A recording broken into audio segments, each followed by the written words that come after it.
ஆண்டவராக இயேசு கிறிஸ்துவின் கிருபையுள்ள நாமத்திலே உங்கள் யாவருக்கும் அன்பின் நல்வாழ்த்துக்கள் கூறி இன்றைய தியானத்திற்கு உங்களை மிகுந்த அன்போடு வரவேற்கிறோம்.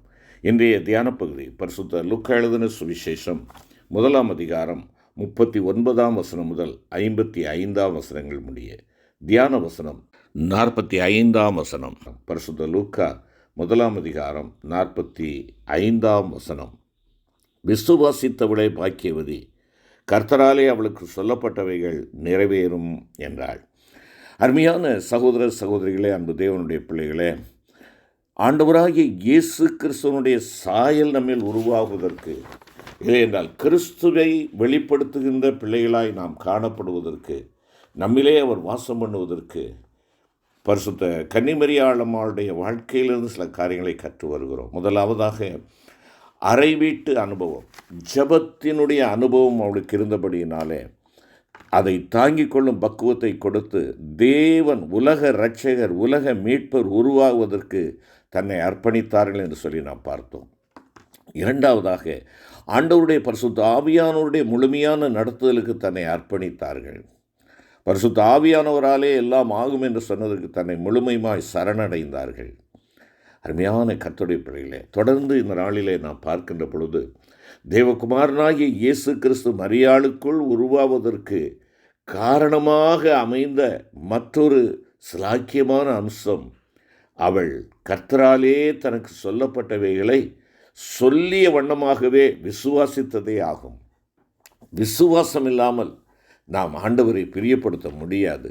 இங்கே மரியாளுடைய வாழ்க்கையிலே பார்க்கின்ற பொழுது அவருடைய வாழ்க்கையிலே ஆண்டவராய் இயேசு கிறிஸ்து உருவாகுவதற்கு அப்படியே விசுவாசித்தார்கள். தனக்கு சொல்லப்பட்டவைகளை விசுவாசித்தார்கள். அருமையான கர்த்தருடைய பிள்ளைகளே, வசனம் 45 அதைத்தான் வெளிப்படுத்துகிறது. விசுவாசித்தவளே பாக்கியவதி, விசுவாசித்தவளே பாக்கியவதி. அருமையான கர்த்தருடைய பிள்ளைகளே, ஆண்டவருடைய வசனம் ஆவியாயும் ஜீவனாயும் இருக்கிறது என்பதாக பரிசுத்த யோவான் 6:63 வாசிக்கிறோம். சூழ்நிலைகள் நமக்கு முற்றிலும் முரண்பட்டவைகளாக இருக்கலாம். ஆனாலும் தேவனுடைய வசனத்தை நாம் விசுவாசிக்கும் போது அது நமக்கு நீதியாக எண்ணப்படும். ஆபிரகாமை குறித்து உன் சந்ததி இவ்வளவாயிருக்கும் என்று சொல்லப்பட்டபடியே தான் அநேக ஜாதிகளுக்கு தகப்பனாவதை நம்புகிறதற்கு ஏதுவில்லாதிருந்தும் அதை நம்பிக்கையோடே விசுவாசித்தான். இந்த வார்த்தைகள் அவனுக்கு சொல்லப்படுகின்ற பொழுது ஒரு குழந்தை இல்லை. அவனுக்கு குழந்தை பெற்றுக்கொள்வதற்கான ஏதுக்களும் அவர்களிடத்திலே இல்லை. ஆனாலும் நம்பிக்கையோடே விசுவாசித்தான் என்று ரோமர் 4:18 நாம் பார்க்கிறோம். தேவனுடைய வாக்கு தத்தத்தை குறித்து அவன் அவிசுவாசமாய் சந்தேகப்படாமல் தேவன் வாக்குத்தத்தம் பண்ணினதை நிறைவேற்ற வல்லவராய் இருக்கிறார் என்று முழு நிச்சயமாய் நம்பி தேவனை மகிமைப்படுத்தி விசுவாசத்தில் வல்லவனானான் என்பதாக ரோமர் 4 அதிகாரம் 20-21 வசனத்திலே நாம் வாசிக்கிறோம். அப்போஸ்தலனாகிய பவுல் எனக்கு சொல்லப்பட்ட பிரகாரமாகவே நடக்கும் என்று தேவனிடத்தில் நம்பிக்கையாயிருக்கிறேன் என்பதாக அப்போஸ்தலர் 27-25 கூறுகிறதை பார்க்கிறோம்.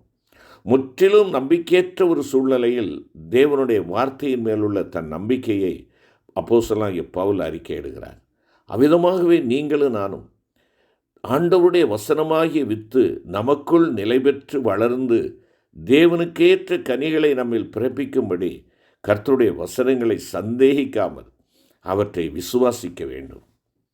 தேவகுமாரன் எவ்விதம் பரிசுத்தரும் குற்றமற்றவரும் மாசில்லாதவருமாய் இருக்கிறாரோ அவ்விதமாகவே நம்மையும் அன்பிலே பரிசுத்தமுள்ளவர்களாகவும் குற்றமில்லாதவர்களாகவும் மாற்றி தம்முடைய மகிமையுள்ள சன்னிதானத்திலே மிகுந்த மகிழ்ச்சியோட மாசற்றவர்களாய் நிறுத்த அவரே வல்லமையுடையவர், ஞானமுள்ளவர், உண்மையுள்ளவர் என்று நாம் விசுவாசித்து தேவனுடைய வசனம் நம்மில் பூரண கிரியை செய்யும்படி நம்மை அதற்கு ஒப்புவிக்க வேண்டும். திருவசனமாகிய கண்ணாடியின் முன்பாக நம்மை நாமே நிறுத்தி தேவ சாயலை அதிலே கண்டு கர்த்தருடைய ஆவியானவரின் உதவியினால் திருவசனத்திற்கு நம்மை ஒப்புவித்து தேவனுடைய அதே சாயலாக நாம் மாற வேண்டும். கிறிஸ்துவின் மெய்யான அதே நீதியிலும் பரிசுத்தத்திலும் தேவ சாயலாக சிருஷ்டிக்கப்பட்ட புதிய மனுஷனை தரித்து நம்மை சிருஷ்டித்தவருடைய சாயலுக்கொப்பாய் நாம் மாற்றப்படுவ நம்மை அவருடைய கரத்திலே ஒப்புக் கொடுக்க வேண்டும். அப்பொழுது நம்மை காண்போர் தேவகுமாரனுடைய சாயலை நம்மிலே கண்டு தேவனை மகிமைப்படுத்துவதற்கு அது ஏதுவாக அமையும். ஆம், தேவகுமாரன் தன்னில் உருவாக்கப்பட்டதை குறித்து மரியாளினுடைய அறிக்கையை பாருங்கள். வல்லமையுடையவர் மகிமையானவைகளை எனக்கு செய்தார், அவருடைய நாமம் பரிசுத்தம் உள்ளது. லூக்கா 1:49. அவருடைய நாமம் பரிசுத்தம் உள்ளது. வல்லமையுடையவர் மகிமையானவைகளை எனக்கு செய்தார். உலகத்தின் பார்வையிலே அதுக்கு எனக்கு அவகீர்த்தியாக தெரியலாம். உலகம் என்னை அவகீர்த்தி உள்ள ஒரு மகளாக பார்க்கலாம். எனக்கு நிந்தைகள் வரலாம், அவமானங்கள் வரலாம். ஆனால் என் தேவன் மகிமையானவர் எனக்கு செய்தார், மகிமையானவைகளை எனக்கு செய்தார். அவருடைய நாமம் பரிசுத்தம் உள்ளது என்பதாக அவளுடைய அறிக்கையை நாம் பார்க்கிறோம். தேவன் தாம் சொன்னபடியே செய்வார் என்று அவர் மேல் அவள் கொண்டிருந்த விசுவாசத்தின்படியே வல்லமையுடையவர் அவளுக்கு மகிமையானவைகளை செய்தார். அருமையான தேவ பிள்ளையே, நீ எந்த நிலவரத்தில் இருந்தாலும் தேவகுமாரன் உனக்குள் உருவாக்கப்படும் மகிமையான செயலை உன்னில் செய்து நிறைவேற்ற உன் தேவன் மிகுந்த வல்லமையுள்ளவராயிருக்கிறார் என்பதை நீ விசுவாசிப்பாயாக. விசுவாசிக்கிறவர்களாகிய நம்மிடத்திலே காண்பிக்கும் தம்முடைய வல்லமையின் மகா மேன்மையான மகத்துவம் என்னதென்று நீங்கள் அறியும்படிக்கு என்பதாக எபேசியர் 1:19 பவுல் கூறுகிறார். ஆம், நீ விசுவாசித்தால் தேவனுடைய மகிமையை, அவருடைய மகிமையான செயலை காண முடியும். அருமையான கர்த்தருடைய பிள்ளைகளே, பரிசுத்த ஆவியானவரின் அபிஷேகம் பெற்றிருக்கிற ஒன்றில் திருத்துவ தேவன் மகிமையாய் வாசம் பண்ணி கொண்டிருக்கிறார் அல்லவா?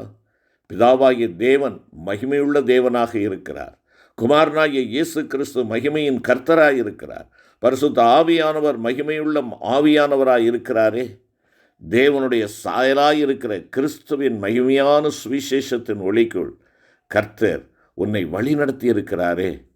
அருமையான கர்த்தருடைய பிள்ளையே, அப்போஸ்தலனாகிய பரிசுத்த பவுல் 1 கொரிந்தியர் 2:7 கூறுகின்ற பொழுது, உலக தோற்றத்திற்கு முன்னே தேவன் நம்முடைய மகிமைக்காக ஏற்படுத்தின தேவ ஞானத்தையே பேசுகிறோம் என்பதாக கூறுகிறார். ஆம், இது தேவனுடைய முன்னேற்பாடு. தேவ ஞானமாக இது விளங்குகிறது. நம்முடைய மகிமைக்காக தேவன் ஏற்படுத்தின முன்னேற்பாடு. இதை மறந்து போக வேண்டாம். ஆண்டவர் உன்னை இந்த ஐக்கியத்திற்குள்ளாக, தேவனுடைய வார்த்தையை விசுவாசிக்கிற தேவனுடைய பிள்ளைகளின் ஐக்கியத்திற்குள்ளாக உன்னை கொண்டு வந்திருக்கிறார். புதிய ஏற்பாட்டின் ஆவிக்குரியதும் நீதியை கொடுக்கிறதும் நிலைத்திருக்கிறதுமான ஊழியத்தை குறித்து அது அதிக மகிமை உள்ளது, சிறந்த மகிமை உள்ளது என்று நாம் 2 கொரிந்தியர் 3:8-11 வாசிக்கிறோம்.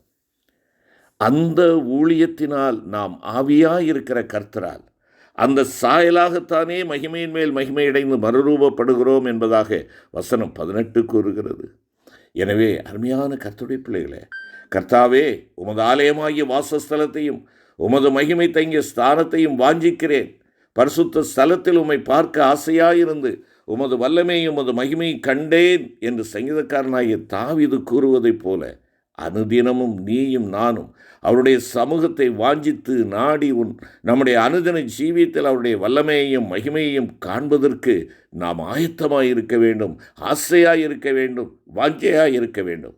அவ்வாறு இருப்பேன் அவர் எல்லாவற்றையும் தமக்கு கீழ்ப்படுத்தி கொள்ளத்தக்க தம்முடைய வல்லமையான செயலின்படியே நம்முடைய அற்பமான சரீரத்தை தம்முடைய மகிமையான சரீரத்திற்கு ஒப்பாக மறுரூபப்படுத்துவார் என்பதாக பிலிப்பியர் 3:21 வாசிக்கிறோம். இவ்விதமான அர்ப்பணிப்புள்ள ஒரு பிள்ளையாக நீங்களும் நானும் இருப்போம் என்றால் நம்மை குறித்து மகிமையான விசேஷங்கள் வசனிக்கப்படும் என்பதாக சங்கீதம் 87:3 சொல்கிறது. தேவனுடைய வார்த்தையை அப்படியே விசுவாசித்து அதற்கு ஒப்பு கொடுக்கிற ஒரு தேவ பிள்ளையாக நீ இருப்பாய் என்றால் கிறிஸ்துவின் நாளிலே நீ அவரோடே கூட எடுத்துக்கொள்ளப்பட்டு நித்தியத்தில் தேவனுடைய மகிமை அடைந்த புதிய எருசலேமிலே நீ நானும் பங்கடைய முடியும். அப்பொழுது வல்லமையானவர் மகிமையானவைகளை எனக்கு செய்தார் என்பது உன் அறிக்கையாயிருக்கும். நீ ஆனந்த பரவசமடையும் அந்த நாளிலே மகிமையின் கர்த்தரை நீ பூரணமாய் அடைந்து கொண்ட நன்னாளாயிருக்கும். அந்நாளில் இந்த பூமியில் நீ அனுபவித்த கொஞ்ச கால பாடுகள் உனக்கு மிகவும் அதிகமான நித்திய கனமகிமையாக மாற்றப்பட்டிருக்கும். வல்லமையானவர் மகிமையானவைகளை எனக்கு செய்தார் என்பது நித்திய முழுவதும் உன் ஆர்ப்பரிப்பாய் ஆரவாரமாய் மகிழ்ச்சியின் களிகூறுதலாயிருக்கும். ஆம், எனக்கு அன்பான கர்த்தருடைய பிள்ளைகளே, இந்த மேலான சிலாக்கியத்தை இழந்து போகாதிருக்க நம்மை அவருடைய கரத்திலே ஒப்புக் கொடுப்போமா? கிருபை நிறைந்த ஆண்டவரே, வல்லமையுடையவர், மகிமையானவைகளை எனக்கு செய்தீர் என்பது மரியாளுடைய அறிக்கையாக இருக்கிறது. அதற்கு காரணம் ஆண்டவரே, அவருடைய ஜெப ஜீவியத்தை பார்க்கிறோம். நாங்கள் தனித்து ஜெபிக்கிறவர்களாய் காணப்பட உதவி செய்யும் ஆண்டவரே. ஜெபம் மாத்திரமல்ல, எங்கள் தேவனுடைய சித்தத்திற்கு ஒப்பு கொடுக்கத்தக்கதாக பரிசுத்த ஆவியானுடைய வழிநடத்தலுக்கு அர்ப்பணித்த ஒரு வாழ்வை அவர்களிலே பார்க்கிறோம். நாங்களும் பரிசுத்த ஆவியானவர் எங்களை எவ்விதமாய் நடத்துகிறீரோ அந்த வழியிலே நாங்கள் நடந்து செல்ல எங்களை முழுமையுமாய் தத்தம் செய்ய எங்களுக்கு பலன் தாரும் ஆண்டவரே. அது மாத்திரமல்ல, தேவன் சொன்னதை நிச்சயமாய் நிறைவேற்றுவார் என்று சொல்லுகின்ற உம்முடைய வார்த்தையை அப்படியே விசுவாசிக்கிற பிள்ளைகளாய் காணப்பட எங்கள் ஆண்டவர் எங்களுக்கு அனுக்கிரகம் செய்வீராக. மீட்பர் இயேசு கிறிஸ்து மூலம் வேண்டிக் கொள்கிறோம் நல்ல பிதாவே. ஆமென்.